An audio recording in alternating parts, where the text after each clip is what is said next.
shit I gotta get to the, you know, shades of hip hop, no doubt. Shades of hip hop, you know what I'm saying? I like that because we get to say just what the fuck we wanna talk.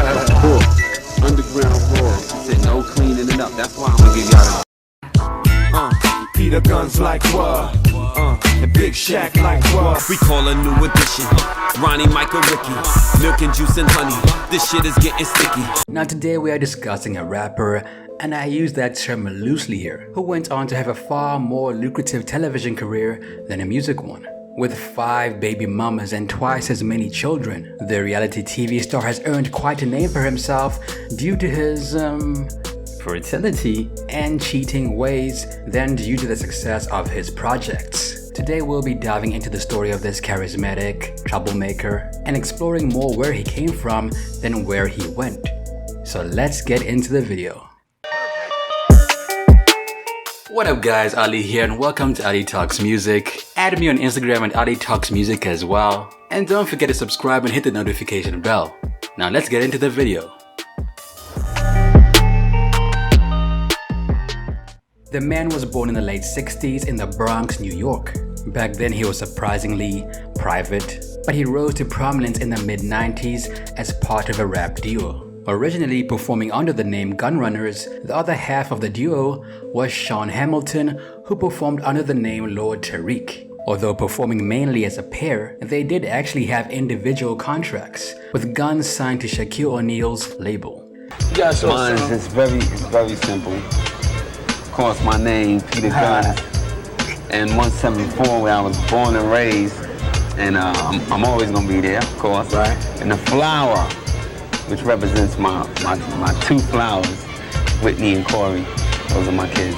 The rappers appeared together for the first time on Houdini's 6th album called 6 on the track Can't Get Enough, and contributed writing to 2 other tracks on the album. I was raised with knowledge of self, Jalil or rebel. I keeps an eye on the devil. And Gunz also performed independently on 3 tracks off O'Neal's 1996 album You Can't Stop the Rain, namely on Straight Playing, Best to Worst, and Can I Play. He reappeared again on Shaq's follow-up album Respect around 1998, appearing on the lead single from the album The Way It's Going Down, as well as Make This a Night to Remember. Peter Gunz like what? And Big Shaq like what? He appeared solo with O'Neal one last time on the track Man of Steel from the movie Steel. Hey yo, I stop many hearts, part many wigs. Get it twisted and play me for any kid. Now after this, Gunz and Tariq turned their attention firmly to their own group's success. They were later signed to Columbia Records and set up their own subsidiary Codeine before dropping their official debut single around 1997 called Deja Vu, which sampled the 1977 Steely Dan song Black Cow and was an instant smash success. Flat like Deja Vu, and I got another clip down a Deja Crew. Bronx needed like an anthem, you know what I'm saying? It's been a while. KRS did it a couple of years back. Right. We had to bring him back home though. You know what I'm saying? Let people know it's not over. You know what I'm saying? The Bronx is still representing. You know what I'm saying? It was crazy. I thought it was gonna be a regional song because it was so much about New York, Bronx. I thought that it would just go, you know, just be a big song in New York. And Tariq, he always said it was gonna blow up outside of New York.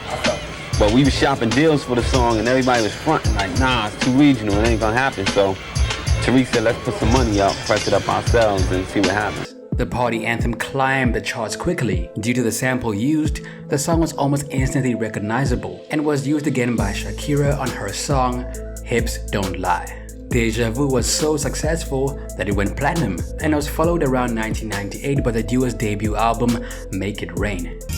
It took a long time, and sitting in your wonder though, these niggas said they was coming in the month or so, but they... Now despite the massive popularity of the single, as well as features from Corrupt and Cameron, the album only sold about 40,000 copies in the first week and was essentially a flop. Now probably due to the poor performance of the album, the duo split around 1999 and then more or less disappeared. Lord Tariq continued to work as a solo artist, a very unsuccessful one, and around 2005 he released the album The Barcode, which featured Peter Gunz on the tracks What's That Sound and Marmalade. Them dog dogs draped in red. Cover the bar. See them cowards flee in the club. Trouble we are. Wanting to be flaunting the shit that we do, but you can't, nigga. You're still young. There's still a lot of shit to go through. Thereafter, Peter virtually disappeared, occasionally making a cameo in a movie or TV series. He made a cameo in Sons of a Gun around 2008, Funk Flex Full Throttle around 2011, and Afraid of the Dark around 2014. Peter also added several new children to his brood during this time with his longtime girlfriend Tara Wallace, who he met around the year 2000. Prior to him meeting her, Peter had several children already. He had his first one when he was around 18 years old, and the kid's name is Peter Corey Pankey Jr., also known as Corey Gunz. Million on a meter, I'm hot like fever. Niggas call me Gunz, hoes call me Peter. Ass feeling me. Cool. If you came on my mother, you Cool. wouldn't be half real as me. Cool. Burning by the side of me, longer than by the side of me. It's the rider in my anatomy. Now, I made a whole video on Corey Gunz. He was signed to Young Money and wasn't able to put out an official studio album with the label. For more information on that, check out my What Happened to Corey Gunz video. He then had a daughter around 1991 called Whitney, another daughter around 1998 called Kennedy, a son named Brandon around 2000, and another daughter around 2005 called Phoenix. Now, even though the last two children were born within the confines of his on and off relationship with Tara, she was not the mother of either child. And the pair had their first son together around 2008 called Jameson, followed by another one in 2012 named Kaz. Now, for a while, the world had essentially forgotten about Peter Gunz, but he came blasting back onto the scene when he joined the cast of Love and Hip Hop New York around 2013. This is how this ends now. Let's do it. I need an apology from you, and I need my money back. What's up? An apology's not gonna happen, but in regards to the money. Right. He initially appeared as a side character in the third season, but he was promoted in the fourth season alongside Tara Wallace and Amina Butterfly, and boy did he make waves. The rapper explosively revealed that he had been married to another woman, Amina, without telling Tara, leading to a violent altercation between the women and a love triangle storyline that garnered the highest ratings in the show's history. I think that would be in top 5 worst things in my life. I can't even look at that clip. It would be right next to my dad's death, right under that, because Tara's been nothing but straightforward and good with me. And she asked me several times, is there anything on the show that could come out that would hurt me or that I might want to know? And I said no. And I was secretly married to Amina. I begged the show not to put that out, and they did anyway. But it's something that, if somebody had done it to me, I would probably kill them. So for me to do that to somebody to her it's going to hurt me twice because of watching her be like that, and then I have some answering to do to help my sons when they get older. How could you do that to my mom on national TV? Now, despite his later maturity, at the time Peter didn't seem to care about what he was doing to either woman. He remained married to Amina, but went back and forth between the women over the course of the show. He welcomed his first daughter with Amina around 2014, named Corey, which is documented in season 5, but he could not put an end to his cheating ways. He continued to be unable to pick a lane, and in season 6 he got both women pregnant at the same time.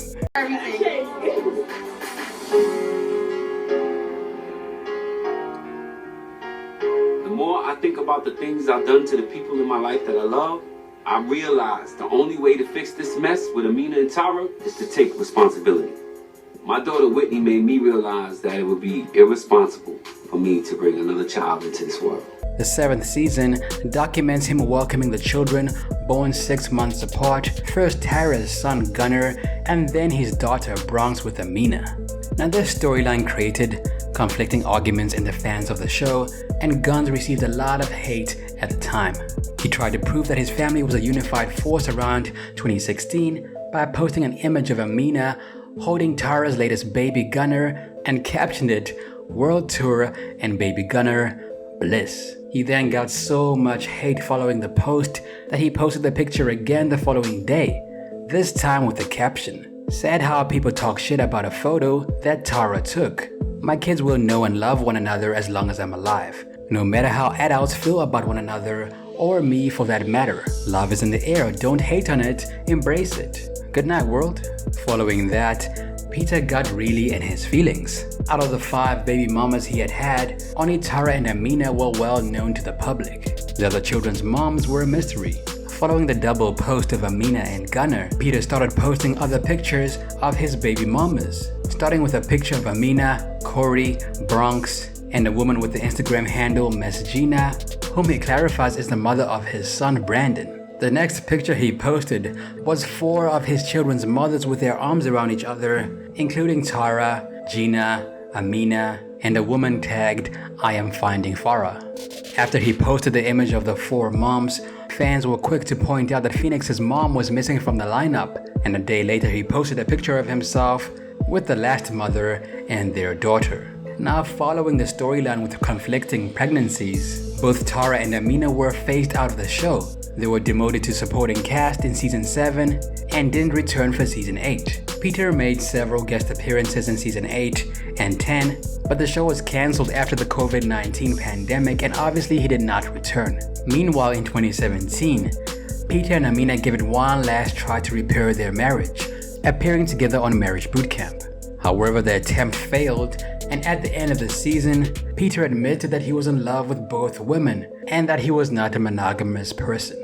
Amina then left the relationship for her own sake, taking her 2 daughters with her, and moved across the country to LA to focus on her music career. She decided to file for divorce. Our divorce is not ugly. No lawyers, no judges, no mediators. Just us. I love Amina Butterfly and the beautiful queen she gave me. Divorce in our case is not a bad thing, it's best and won't change the support and love for her, my kids, and her music. No comments necessary. Commitment. Do you think he can give you that? Not right now.